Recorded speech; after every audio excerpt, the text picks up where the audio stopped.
अवाम फिर से चुनेगी इस बार अपने नुमाइंदे। आइए हम एक नज़र डालते हैं मुख्तलिफ पार्टियों के किरदार पर। इलेक्शन 2018।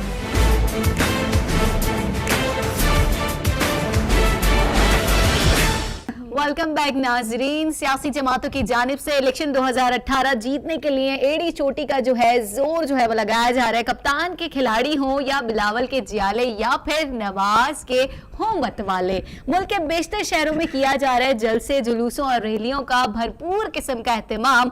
हर तरफ है सियासी जमातों के परचमों की बहार।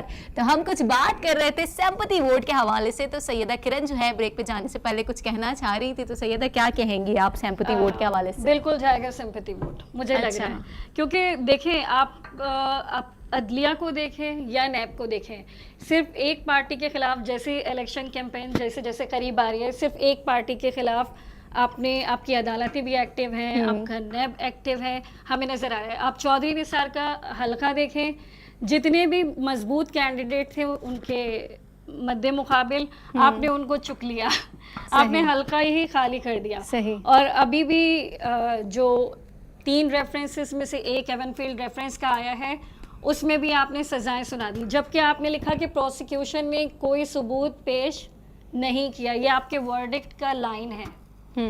तो और आपने सजा दी है 10 साल 7 साल। तो मुझे ऐसा लग रहा है कि मिलेगा इस दफा नून लीग को सिंपैथी वोट।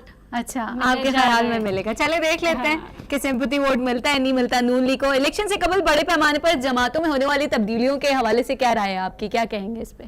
देखिए, जमातों की जो ये है चेंज करने का रुझान जो है ये तो डे फर्स्ट से है, लेकिन अभी कुछ ज्यादा देखने में नहीं आ रहा अभी इन दिनों। उसकी वजह बता देता हूँ। अच्छा, कि पहले जो था वो तो ठीक है, उस वक्त मफादात थोड़े कम होते थे। इवन 46 का जो इलेक्शन जिसके बाद पाकिस्तान वजूद में आया था उसमें भी लोगों ने पार्टी चेंज की थी अचानक।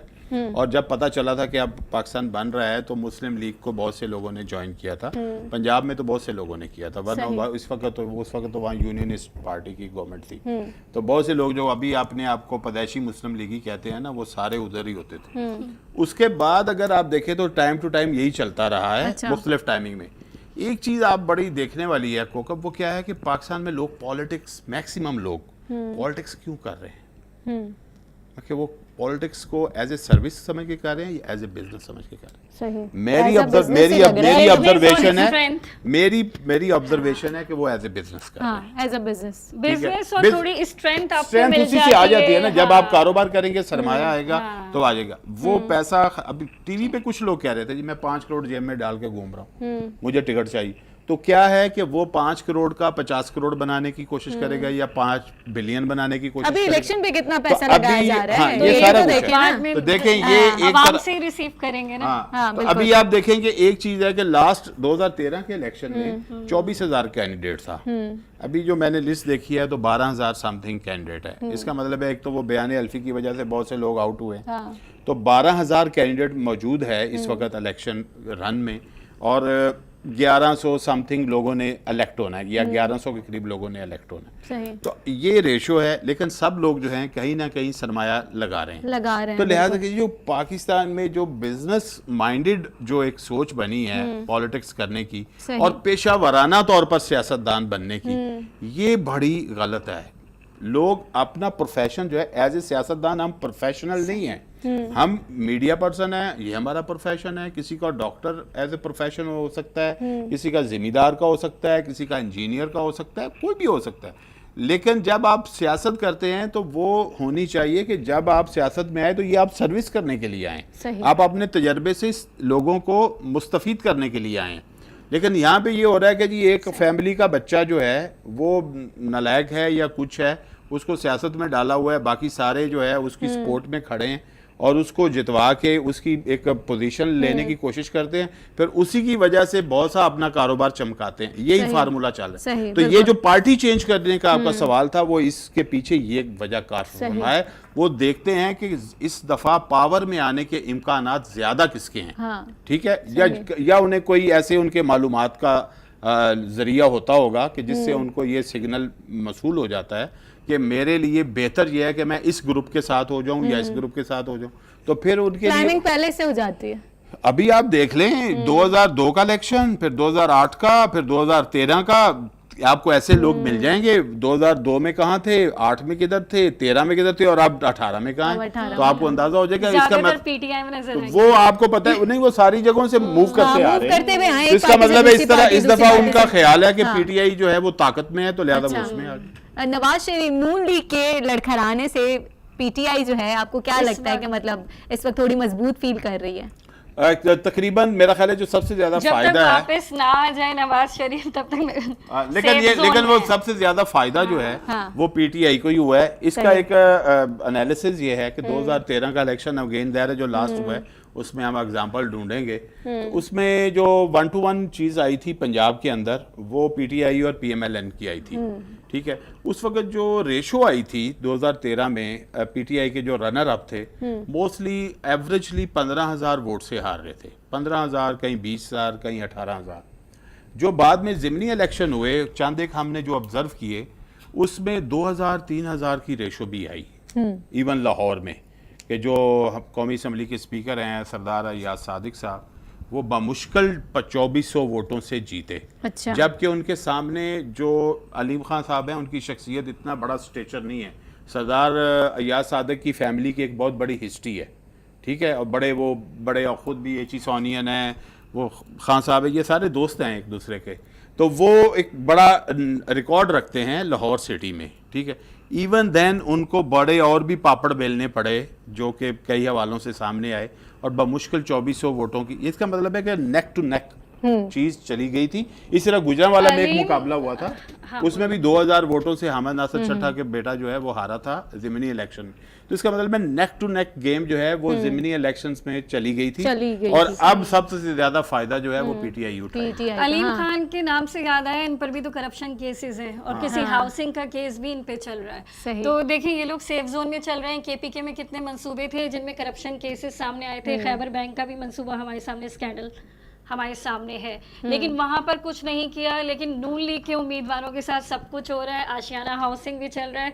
तो आपको समझना चाहिए कि नादीदा कुव्वतें बकौल नवाज शरीफ के खलाई मखलूक कुछ ना कुछ कर रही हैं। अच्छा। लेकिन नहीं, तो यहाँ पे वो पीपल्स पार्टी के काम खिलाफ करें। भी हो रहा है, पीपल्स पार्टी के लोगों को भी बिल्कुल पकड़ा हो रहा गया है, है। क्योंकि शुरू में जरदारी साहब को ऐसा लग रहा था कि एस्टैब्लिशमेंट शायद प्लेट में रख के उनको इख्तियार दे रही है, इसलिए जो अपनी कहे गए स्टेटमेंट्स थे वो भी उन्होंने नवाज शरीफ पे डाल दिया कि इन्होंने मुझे वर्गलाया और मैंने बयान दिया। अच्छा। अब उनको चीजें समझ आ रही है, वो उनका इतने एसेट सीधे हैं। कंट्रोल लिस्ट में नाम आया है, तो उनको समझ आ रहा है कि नहीं ये तो कुछ और ही चल रहा है। अच्छा। तो बैक स्टेज कुछ और चल रहा है, वो उनको अब समझ आ रहा है। जब फरियाल टालपुर का नाम हाँ। ईसीएल में, आसिफ जरदारी का नाम, इनके तो करप्शन केसेस का तो तो मामला फिर ही वो नहीं आपकी है। बात तो आप तो कह रही हैं कि एक पार्टी के खिलाफ हो रहा है, अब तो दोनों पार्टियों का आ गया। हाँ। दूसरी पार्टी का भी आ गया ना, लेकिन शुरू से मतलब जो हो रहा है वो आ ही नून लीग जा के- रहा है। आ आ ही ही जा जा रहा रहा है, लेकिन शुरुआत हाँ। नून लीग से हुई है। नहीं, करप्शन- शुरुआत पीपल्स पार्टी से हुई है, जब पीपल्स पार्टी के डॉक्टर आसम को हाँ, पकड़ा डॉक्टर गया, आसिफ, फिर शर्जील मेमन भी हैं, जब उन्होंने कोर्ट- ईंट से ईंट बजाने की बात की तब करप्शन केसेस स्टार्ट तो किए। वो जब शर्जील उन्होंने का भी है। अपनी स्टेटमेंट नवाज शरीफ के ऊपर डालना शुरू की, अच्छा, तब उन पे सही। हल्का हाथ रखा गया।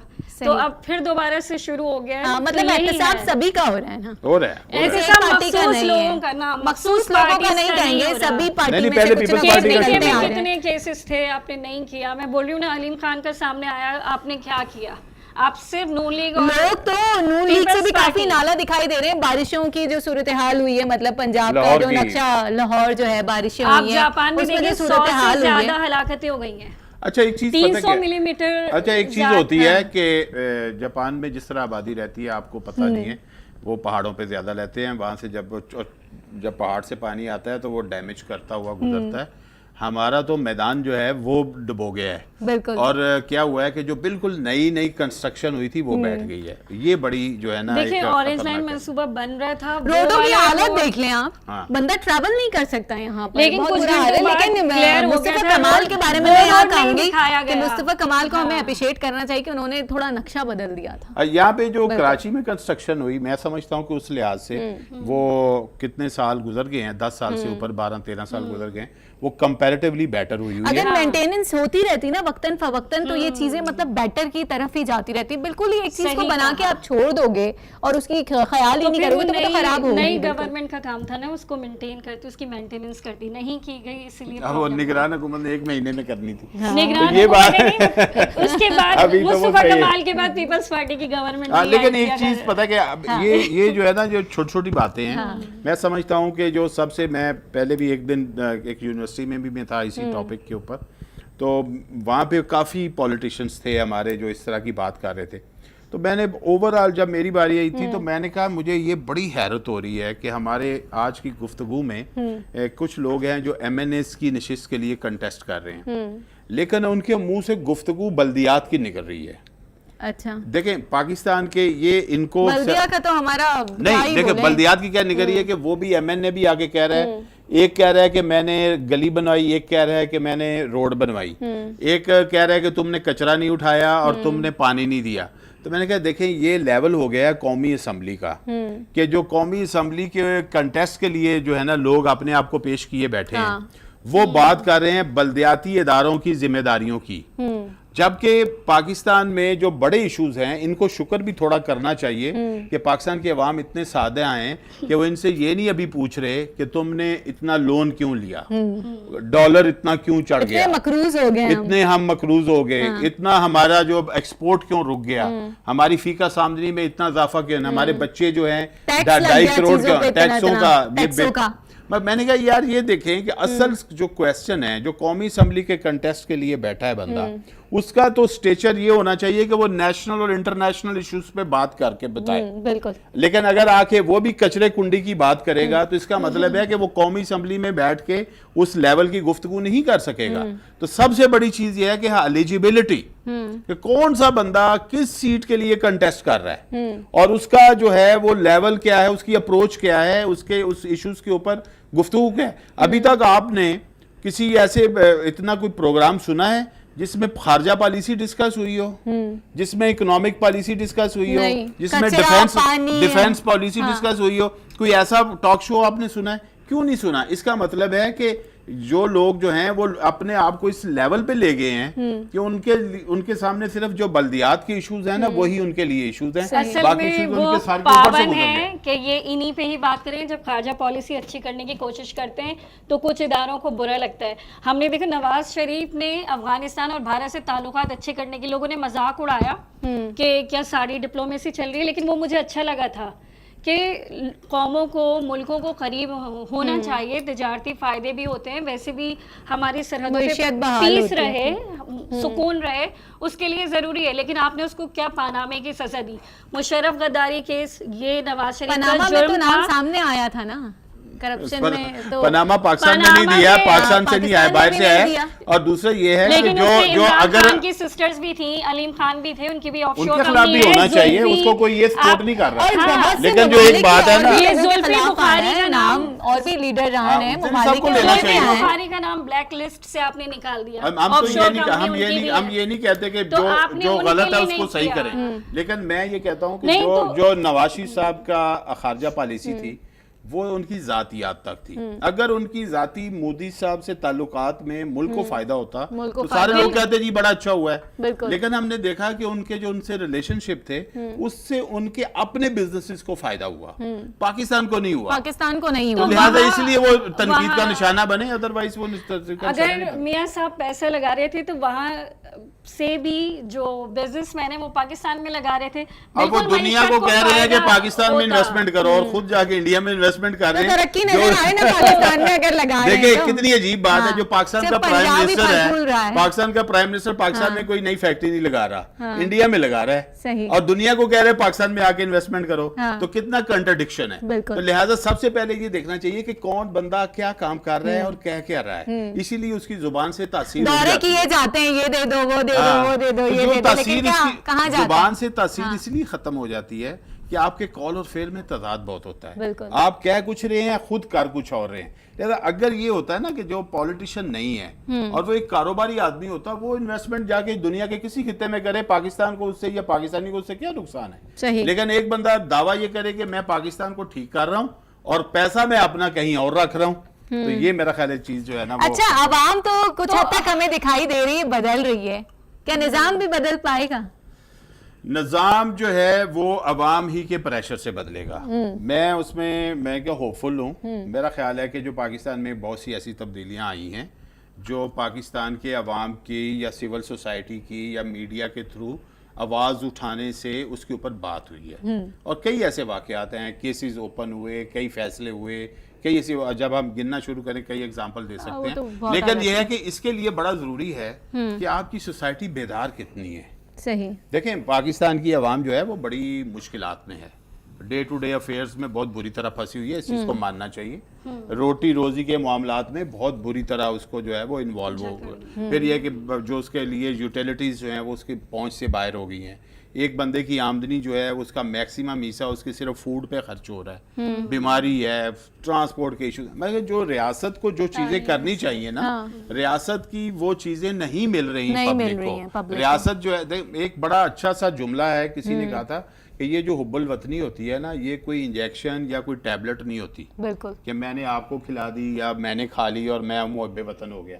ये रियासत की कुछ होती हैं जिम्मेदारियां और फिर उसके साथ ही सिटीजन के कुछ फ़राइज़ होते हैं। अगर आप जो है ना, आप लुक आफ्टर कर रही है ना रियासत अपने सिटीजन को, तो फिर जवाब में वो भी उसके ऊपर जो जिम्मेदारियां आती हैं वो भी फिर उसके लिए करने को खुशी खुशी। जब मुझे नजर आता है कि यार जो मेरा टैक्स जा रहा है उसको एक बंदा बेदर्दी से खर्च कर रहा है, वो महंगी सी महंगी गाड़ियों में घूम रहा है, पेट्रोल खर्च कर रहा है, बाहर के दौरे कर रहा है और मेरे मुल्क को उससे फायदा नहीं हो रहा, मुल्क में और महंगाई को बढ़ा रहा है। तो जब वो उसकी अल्ले तल्ले पे पैसे खर्च हो रहे हैं, देखने में आ रहा होता है, उसके अल्ले तल्ले पे पैसे खर्च हो रहे हैं और मेरा दिल नहीं करेगा टैक्स देने। सारा साल बुलेट प्रूफ गाड़ियों में घूमते रहे और आप बाइक पे इलेक्शन कैंपेन कर रहे हैं, पता नहीं किसको बेवकूफ बना रहे हैं। अब रोडों पे निकल के आ रहे हैं वोट मांगने के लिए, मुनाफिक वोट मांगने के लिए अब रोडों पे निकल के आ रहे हैं, वरना वीवीआईपी मूवमेंट के बना तो ये लोग निकलते भी नहीं आने देते किसी को। देखिए ना, जो मुनाफिकत है ना, वो अगर इसी को आउट करेंगे ना इसमें से, अभी मैं एग्जांपल अगर दूं तो आपको भी पता होगा बहुत सी जगहों का कि हमने पता चला जी, जो अमेरिकन जो पहले वाइस प्रेसिडेंट थे वो अपने घर जाते थे वीकेंड पे तो ट्रेन पे जा रहे हैं। तो भाई ये तो दुनिया में आम है। कई ऐसे मुल्कों में जो फर्स्ट लेवल की सोसाइटी हम जिनको और हमने बहुत सी ऐसी वीडियो भी देखी है, मीडिया जो है काफी, अब आपको भी पता है कि काफी अवेयर हो गया है, तो हमने ऐसी वीडियो भी देखी, यहाँ पर वीवीआईपी प्रोटोकॉल में जाया जाता है और बाहर ममालिक में उसी तरह। तो ये तो मतलब क्यों इतना? देखें ये सारी जो है, वहाँ का कल्चर कुछ और है, वहाँ के रूल्स फॉलो होते हैं लेकिन यहाँ के रूल्स फॉलो नहीं होते। ये एक तरह की ना वही मुनाफिकाना ही हरकत है कि आप अपने मुल्क में ये शो करते हैं कि हम बहुत ताकतवर हैं और अपना ये प्रोटोकॉल और ये सारा चीजें शो करके पब्लिक के ऊपर एक जो है ना वो डालने की कोशिश हमारे यहाँ का तो यहाँ से लोग जाए तो थोड़ा सा पब्लिक को एक चीज की जाती है। नहीं, लेकिन थोड़ा सा अवाम को भी ये देखना चाहिए कि अवाम जो है हो रहे हैं, बेदारी की लहर जो है वो स्लो है लेकिन आ रही है और जितने भी उसको रोकने की कोशिश की जा रही है इसके बावजूद आ रही है। और उसमें मीडिया का यकीनन किरदार है, सोशल मीडिया का किरदार है। पहले मीडिया की आवाज को जो है दबा दिया जाता था, लेकिन अब मीडिया जो है अब मुश्किल हो गया। सोशल मीडिया है, उसी से सारी चीजें फिर बाहर आ जाती हैं। अपनी जगह पे आप भी पब्लिशर हैं, मैं भी हूँ, आप भी हैं और बहुत से लोग हैं चीजें हैं वो चीजें जो हैं वो स्प्रेड कर सकते हैं। तो इन चीजों के होते हुए प्रेशर एक बड़ा जोरदार बिल्ट हो गया है और जितने आप देख रहे हैं जिन कैंडिडेट्स को अवाम से बहुत ज्यादा तनकीद हो रही है उनके वीडियोस कितनी जल्दी वायरल हो रहे हैं। वीडियोस वायरल होते हैं, सोशल मीडिया काफी एक्टिव भी हमें दिखाई दे रहा होता है और इन दिनों तो काफी ही एक्टिव दिखाई दे रहा है क्योंकि तनकीद का जो सिलसिला है वो जारी और सारी है। मगर यहाँ वक्त हुआ एक ब्रेक का। अवाम फिर से चुनेगी इस बार अपने नुमाइंदे। आइए हम एक नजर डालते हैं मुख्तलिफ पार्टियों के किरदार पर। इलेक्शन 2018